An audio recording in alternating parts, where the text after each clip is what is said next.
PMS, pregnancy, menopause. Being a woman is a lot. Ollie supports you and yours with expert solutions for every age and life stage. They just launched 2 new products exclusively at Walmart. Period Hero combats bloat, mood swings, and more during PMS. And Balance Perimeno to support hormonal balance, mood, and metabolism during perimenopause. Grab yours at ollie.com. Ollie! These statements have not been evaluated by the Food and Drug Administration. This product is not intended to diagnose, treat, cure, or prevent any disease. Support comes from ServiceNow. We're for people doing the creative work they actually want to do. That's why this ad was written and read by a real person and not AI. You know what people don't want to do? Boring, busy work. Now with AI agents built into the ServiceNow platform, you can automate millions of repetitive tasks in every corner of your business, IT, HR, and more, so your people can focus on the work that they want to do. That's putting AI agents to work for people. It's your turn. Visit servicenow.com.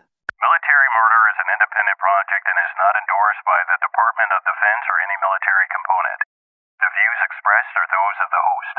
The content of this podcast is not meant to be legal or medical advice. Warning, this episode contains graphic details of murder and is not suitable for young listeners. Listener discretion is advised.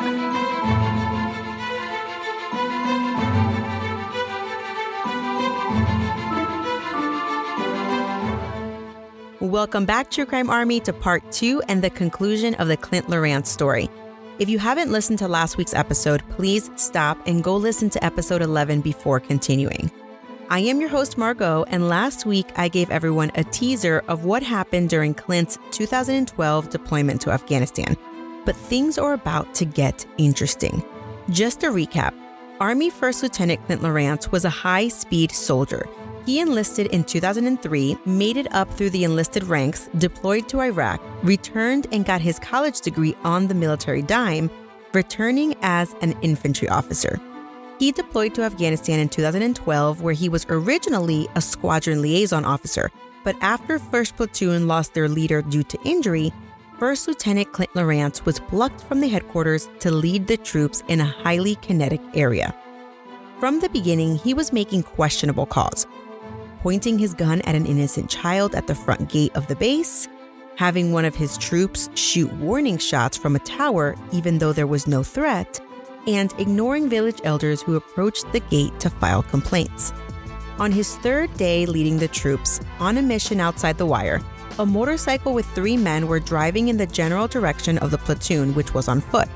Lorance gave an order to take them out. A soldier shot twice and missed. The men on the motorcycle stopped, dismounted the motorcycle, and approached the Afghan National Army ANA at the front of the platoon on foot. The ANA waved them off and told them, "Go wait by your motorcycle." In the meantime, Clint gave an order to take them out again. Private First Class Skelton fired, killing 2 of the 3 men and injuring the other. The platoon did a half-hearted battle damage assessment, partly because of Clint. They found nothing threatening on the men, and Clint ordered the villagers to take the bodies. Clint then asked a soldier manning the radio to lie to headquarters. Clint then took the radio and made the false report himself. The platoon was soon in another engagement when 2 members of the platoon saw 2 fighting-aged men with radios looking up at the platoon, and the 2 soldiers eliminated the threat. Upon returning to base, one of the troop members disclosed the circumstances that led to the 2 dead men by the motorcycle. The captain ordered an investigation and 2 stories emerge: Clint's story and everyone else's story. And that is where we begin today. Now, without further delay, let's dig in.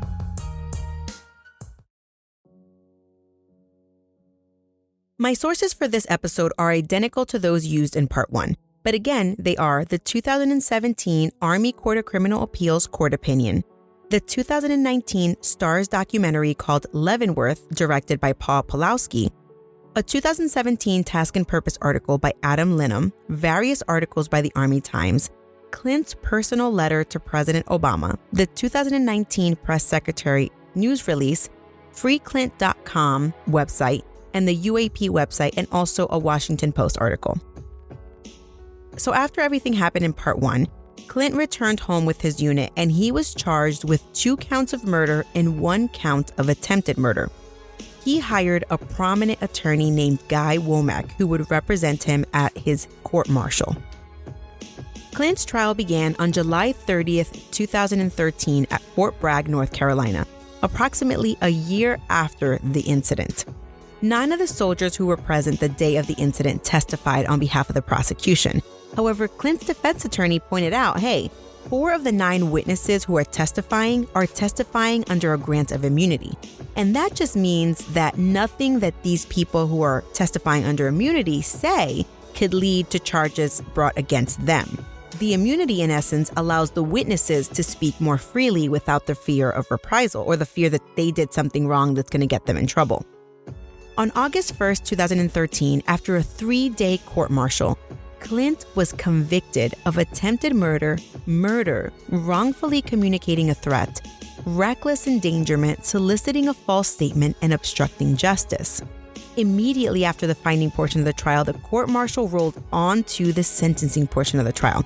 And this is common practice in the military, and it's different from in the civilian sector where you would have sentencing months after the day the verdict is announced, whereas in the military, sentencing starts almost immediately.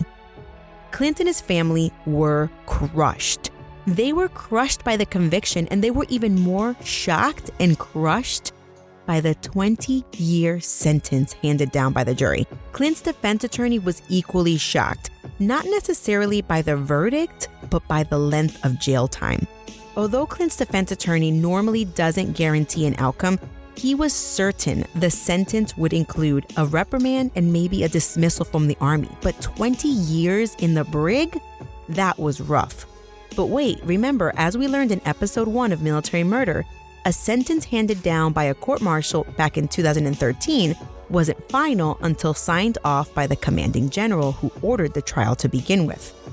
So Clint's defense team worked diligently to prepare a clemency package for the general to review before making any final decision on the verdict and the sentence. And the clemency letter is 10 pages long, so I can't get into the entire thing today. But part of his qualms with how the court-martial was improper was the fact that evidence of the second engagement after the alleged killings was not allowed into evidence. Additionally, the Army could have conducted biometrics on the dead bodies, but they chose not to. So this was potentially exonerating information for Clint, and the jury didn't even have a chance to hear about it. Just because the 3 men on the motorcycle didn't have weapons on them didn't mean they weren't part of a bigger scheme in the insurgent mafia. At least that's what the attorney thought.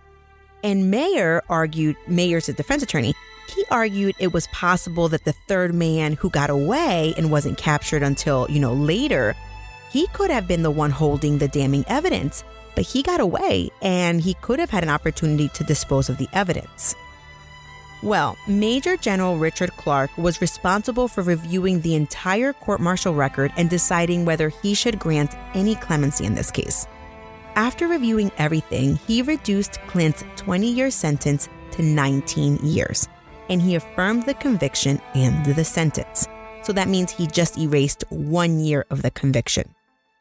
Meanwhile, Clint was in jail writing to everyone and their mother that would listen. Well, not just anyone, though. He was writing to politicians. And on December 10th, 2016, Clint wrote a personal letter to President Barack Obama. And I'll read a portion of it right now, but I'm going to skip around. So if you want to read the entire letter, please go to my blog post on this episode. It reads, quote, "Mr. President, the meaning of freedom has changed for me over the past several years. As a soldier, freedom was an ideal that we internalized and swore to preserve. As a soldier in prison, freedom is about something much different. It is about finding a new place in society. Upon release from prison, I will retake my law school admission test and apply to law school. In the classroom, I'll use my first-hand experience to keep conversations in perspective. Mr. President, I will become an attorney who steps outside the status quo and makes bold moves towards unity and peace. As my commander-in-chief, I make this promise to you today. I will spend every day of my life devoted to peace and unity in America, and I will always fight for those who cannot fight for themselves." End quote.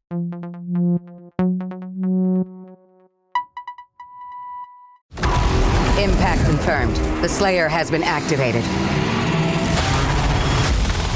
Demonic threat level increasing. Hold the line! All the power of hell cowering before one man. id Software presents Doom, The Dark Ages. Available now on Xbox Series X and S, PlayStation 5, and PC. Rated M for mature. Parents of tweens, if you're familiar with far-off drop-offs... Dad, stop, right here. Or get DMs about what's for dinner, you may be experiencing tween milestones. For your son or daughter, these can start at age 9. HPV vaccination, a type of cancer prevention against certain HPV-related cancers, can start then too. For most, HPV clears on its own. But for those who don't clear the virus, it can cause certain cancers later in life. Embrace this phase. Help protect them in the next. Ask their doctor today about HPV vaccination. Brought to you by Merck.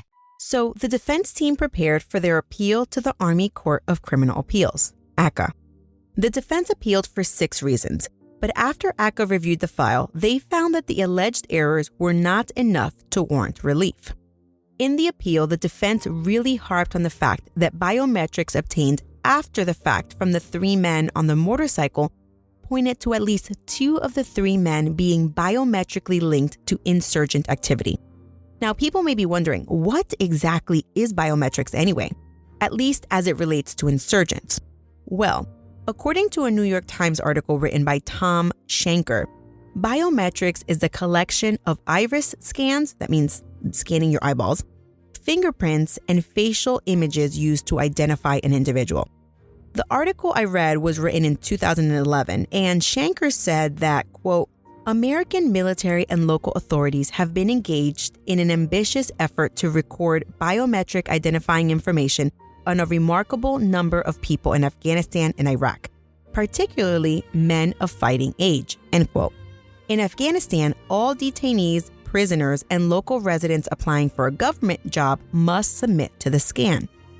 The information from these scans are combined with fingerprints taken from IEDs, which are improvised explosive devices, and they can help, and this identification can then help identify bomb makers and people involved in the insurgency movement. Now, that was a quick 30-second explanation of biometrics, but it is much more complex than this, but you get the gist for purposes of this story. All right, as I stated earlier, 2 of the 3 men that Clint ordered killed had been biometrically linked to the insurgency. The village elder who was killed knew an insurgent. The other man on the motorcycle who was killed was linked to an IED that killed an American weeks earlier. And the guy that got away, he was actually linked to an IED after the death of his friends on the motorcycle. So the defense argued that the government had an obligation to test for these biometrics. And also, once this evidence was handed over, it should have been allowed at trial, and they were never given that opportunity because they didn't have this biometric evidence before trial. Clint's second claim was that his defense attorney was a bag of rocks, so his defense attorney at trial. So Clint had 2 attorneys. He had the defense attorney that represented him at the first trial, and then he had his appellate defense attorney. So in his appeal, he's arguing my first attorney at trial was a bag of rocks and he didn't do a good job defending me. And this claim is also known as an ineffective assistance of counsel claim. The court's test for figuring out if an attorney was ineffective is reasonableness. Would a reasonable attorney have acted similarly or objected to a specific thing in court? And not only that, but if you did have a better attorney, would the end result have been different? And the appellate court found his trial defense team did just fine. With regards to the first claim, the court was not sympathetic to the defense not having the biometric evidence before, because even if the defense had that information at trial, it would have been irrelevant and not allowed anyway. Okay, so please stick with me. The court further goes on to say, even if Clint would have known that these men were insurgents, the men on the motorcycle were not taking any hostile actions towards the patrol. Here's a morbid analogy for my true crime army, okay? Let's say you have a neighbor who killed 3 of his coworkers and people saw him do it. And so there isn't the possibility of a mistaken identity in my fake scenario. Your neighbor is filthy rich and somehow he manages to make bail. The neighborhood is on edge. You see him in the street, and he crosses onto your side of the road and walks towards you. Maybe he makes eye contact with you, but besides that, nothing. There is no threat. But as he continues to approach you, you take out your concealed carry weapon and you put a bullet in his head. Is this self-defense? Probably not. Yes, I know, who cares? He was a killer, right? Wrong. Well, according to the law, that is. It's wrong. We are not a society who takes justice into our own hands, and that's why we have the court system. But anyway, in my analogy, the fact that the person that you killed was a murderer would not be allowed in as evidence at your murder trial. Why not? Because the fact that he was a murderer is irrelevant. I mean, maybe it could mitigate the sentence to show kind of like your state of mind, but it is irrelevant to your innocence or guilt. I mean, you killed a man who did nothing to you. I know. Anybody who's a legal analyst is gonna maybe say that my analogy is wrong or my analogy whatever, but you kind of get the picture what I'm trying to say. On June 27, 2017, after considering Clint's appeal, the Army denied his appeal in full. Now, I need to talk about another war criminal real quick in order to put Clint's story in perspective. A few months before Clint's incident, on March 11, 2012, 39-year-old Robert Bales entered a village in Kandahar and unleashed hell on a group of innocent women, children, and men. In the shooting, Bales killed 16 people, including 9 kids. And this massacre was only 10 miles from where Clint was stationed in Afghanistan. And the Kandahar massacre, as it is known today, was only 4 months before Clint's engagement with the motorcycle. Clint has made it known he believes he was the Army's scapegoat after Bales committed his horrific crime.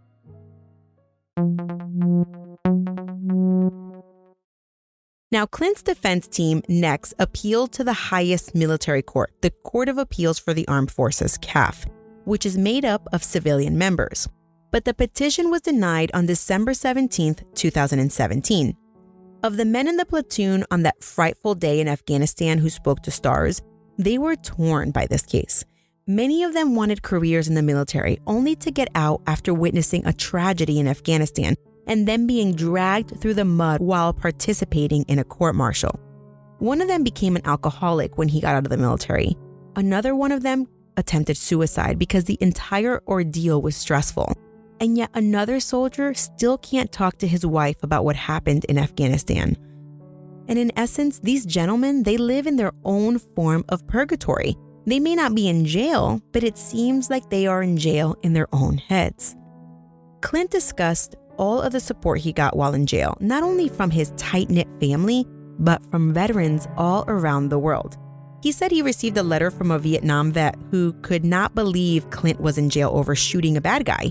In fact, this Vietnam vet says, if the military had been following whatever rules they're following now during Vietnam, he opined that they'd, meaning soldiers, would all be in jail right now. Yikes. Command Sergeant Major Dan Gustafson was the Command Sergeant Major in Afghanistan with Clint, and he chose to speak in the Stars documentary, but it should be noted he is now retired. Gustafson spoke out against the Army. He believed that if Lieutenant Latino, who was the original platoon commander who had gotten hurt, had done the same exact thing as Clint, Lieutenant Latino would not have been court-martialed. Gustafson also thought that Captain Swanson should have, 1, been out there with Clint the first few days showing him the ropes, and 2, should have been removed from command after Clint's ordeal. And Gustafson goes on to say and give his opinion as to why Swanson wasn't fired. He says because Swanson was good friends with the colonel commander, and there appeared to be a good old boy system. During the documentary, Clint made a few admissions. He admitted that a critical mistake he made was trying to mislead Captain Swanson. So right off the bat, he says, yep, I made a mistake by lying. And in my personal opinion, when Clint was talking about this, he gets really kind of squirmy on camera. But I'll let you guys go and watch the Stars documentary. Clint says that after the shooting of the guys on the motorcycle, he didn't realize that anything was wrong. until he saw a group of women and children huddled together pointing at the men by the motorcycle. He admitted that this was when he panicked a little bit inside. McGinnis added that Clint told the kids to get out of there, and he began to count to 10. And if they were not gone by the end of his countdown, he was going to butt stroke them with his weapon, or similar words. Private First Class Fitzgerald remembered Clint being really upset after the shooting and pointing his gun at villagers and shouting, quote, "Shut the up," end quote, or, quote, "I'll kill you too," end quote. Clint remembered a couple of the NCOs being frustrated at this point. Clearly, the stress of this situation got to everyone. Back at the base, McGinnis recalled sitting alone and Clint, bebopping along and asking him something like, quote, "All right, Mike, so how are we going to spin this?" end quote. And Mike was in shock, like, "What? Who are you, dude?" In the documentary, Clint made light of Skelton ratting him out. Clint actually said, quote, "In prison, we call that a snitch," end quote. But then he goes on to say he understood that Skelton felt like he had an ethical obligation to report it. Although Clint does believe, but for Skelton, everyone else would have kept their mouth shut. In the fall of 2019, Clint was in the middle of filing a writ of habeas corpus with the Supreme Court. But before that could occur, he told Fox and Friends in a video that I will share on my sources page that on Friday, November 15th, 2019, Clint was in his jail cell and the guards came in to inform him he had a call. The prison staff came to get me. I was laying on my bunk and they came in there to get me and they said, "Hey, you got a phone call?" And I'm like, "Okay, who's calling me?" That's not normal. And so they take me to this little legal office and we're in this little back room pretty much. And they have a phone, like a conference phone on the table. And some colonel comes on from the Pentagon and says, "This is Colonel so-and-so, stand by for defense officials." And so I'm like, "Oh crap, who's calling?" And so she wanted to verify my identity and everything. And so then some really nice lady comes on and she's from the White House and she says, asked me if, I'm Clint Lorance. And I'm like, "Yes, ma'am." And she's like, "Stand by for the president." And I'm like, "Okay." And so then all of a sudden the president comes on and he says hello and he introduces everybody in the room. And Vice President Pence was there as well. He says hello. And President Trump then told me that he was about to sign a full pardon and an expungement of the record.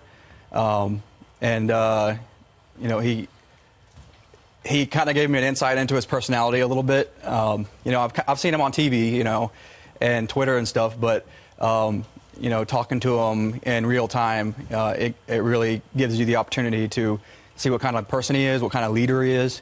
I'm just so impressed with the vice president and the president. I can't say it enough. I just told my hometown this last weekend. They threw a big, huge parade, and there was like a police escort and everything else. And so I can't say enough. I'm so happy to be an American. I'm just so glad that we're part of this amazing country, and it's got such great impassioned leadership.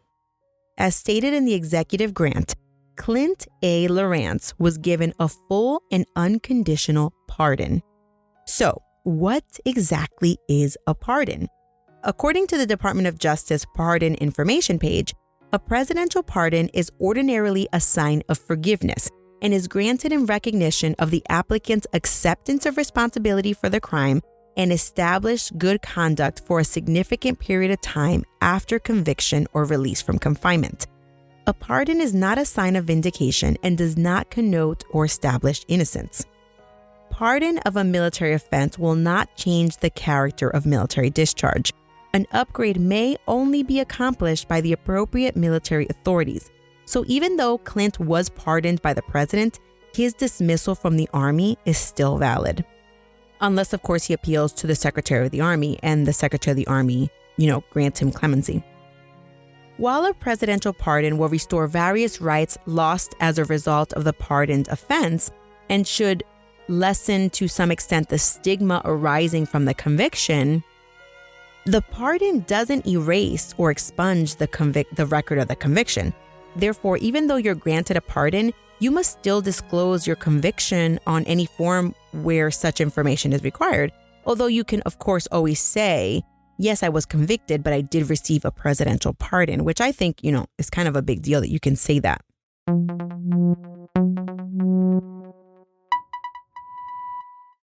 This episode is brought to you by Greenlight. Get this. Adults with financial literacy skills have 82% more wealth than those who don't. From swimming lessons to piano classes, us parents invest in so many things to enrich our kids' lives. But are we investing in their future financial success? With Greenlight, you can teach your kids financial literacy skills like earning, saving, and investing. And this investment costs less than that after-school treat. Start prioritizing their financial education and future today with a risk-free trial at greenlight.com/Spotify. Greenlight.com/Spotify. Faraday presenta Ojos con Alergia y Picazón contra el jardinero. Y el ganador es Faraday Extra Fuerte. Para aliviar la picazón de los ojos por alergia, actúa más rápido y supera a Claritin y Flonase aún a las 24 horas. Faraday, adelante. The statement from the press secretary is lengthy, but I want to touch on a few things that I found interesting. It says, quote, under difficult circumstances and prioritizing the lives of American troops, Lorance ordered his men to engage. Lorance has served more than 6 years of a 19-year sentence. Many Americans have sought executive clemency for Lorance, including 124,000 people who have signed a petition to the White House. The president, as commander-in-chief, is ultimately responsible for ensuring that the law is enforced and, when appropriate, that clemency is granted, end quote. After Clint spoke to the president, Clint was seen later that day leaving the disciplinary barracks, and it's unclear if he left the prison with his Army service uniform on, but I know 100% that when he arrived at the hotel to meet his family, he was wearing his military service uniform. I not only saw it in a video, but I can imagine the overwhelming joy of having your child back home after being condemned to almost 20 years in jail. Within days of being home, Clint's hometown threw a parade in his honor where he had his very own security detail. And I recommend that everyone go watch the Leavenworth documentary. I thought it was really good. I think it did a pretty decent job with showing both sides. Now, the documentary did come out before the before the pardon, so it kind of takes you up to it, and then at the end it tells you what happens with the pardon. But I think it's a pretty fascinating documentary. But as my usual curious self, I had a ton of questions after the documentary. Like, first, how in the heck did Clint's attorney get permission to bring in a filming device or a recording crew into a maximum security prison? Listen, I am not an expert, but something to me kind of seemed a little off. By the way, I never mentioned this earlier, but attorney John Mayer looks like Ricky Gervais. And all I kept thinking was, I wonder if Ricky Gervais will play John Mayer in what I can only imagine will be becoming, which is a movie about Clint Lorance. But anyway, go watch the documentary and you'll see. Anyway, a few things of note. The documentary spent an inordinate amount of time talking about Clint's sexuality. Something that I never knew, and I don't think is important for anything besides politics, is the fact that Clint Lorance is gay.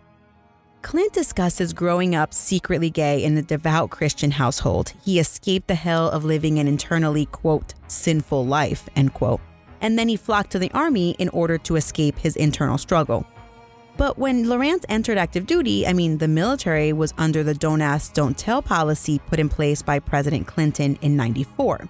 So in essence, Clint escaped one hell to go into another hell where he could never be his true self. At some point, Clint comes out to his mother, and she doesn't accept it. She doesn't accept that he's gay. In fact, even in the documentary, Clint's mother talks about the power of change, and she will never accept her son as gay. And I believe she said something like that, like she hopes that he changes one day. So fair warning, if you go and watch the documentary, there was something on there about the American flag. So let me just say this. Clint's family seems like a lovely, all-American family. And they flew the American flag proudly in their front yard. But after Clint was convicted at a court-martial, his father admitted on the documentary that he went home and he wrecked the American flag. And in its place, he put up a Confederate flag. Of the American flag, he said he might put the flag back up one day, but it wouldn't be until his son was home. So I wonder if he's put it up now. I don't know. So there you have it. You have all been warned about the documentary. Don't say I didn't tell you. It spends an inordinate amount of time talking about Clint's sexuality and a lot about his family background. But it also does a good job with bringing in the guys who witnessed everything that happened in Afghanistan. But I still think, I still think it did a good job with presenting both sides. So Clint's closing statement in the Stars documentary is, quote, "The Army just hand-delivered me my mission for the rest of my life. I'm going to fix it," end quote. And what he's talking about is he's going to fix the military justice system. According to the Washington Post, Clint's case is remarkable because he is only the second Army officer charged with murder in a battlefield death during the wars in Iraq and Afghanistan. All right, everyone, did I stay neutral? I know I'm super opinionated, but there were some things along the way that it was hard for me not to have an opinion or an idea about unless I am brain dead, and I am not. I did want to present both sides of the case. So what do you guys think? Is Clint Lorance a killer or is he a hero? Let me know if you want to continue the conversation on Instagram at Military Murder Podcast or on Facebook at Military True Crime. True Crime Army, thanks for sticking with me. I promise I'm going back to true crimes and not war crimes, but that story gives us a lot to think about, especially to those who have served out in the field in combat with the stress of death just looming at every turn. Again, this is a one-woman show, guys, created and produced by me, Margot, and all of the music was created by Ty-Ops. To find a list of all of the sources I pieced together to bring you this case, I encourage everyone to go to www.militarymurderpodcast.com to check out the links. Until next time, remember, you never really know what someone is capable of, so remain vigilant always. You have a fabulous week, and I'll keep digging to bring you another military murder story next week.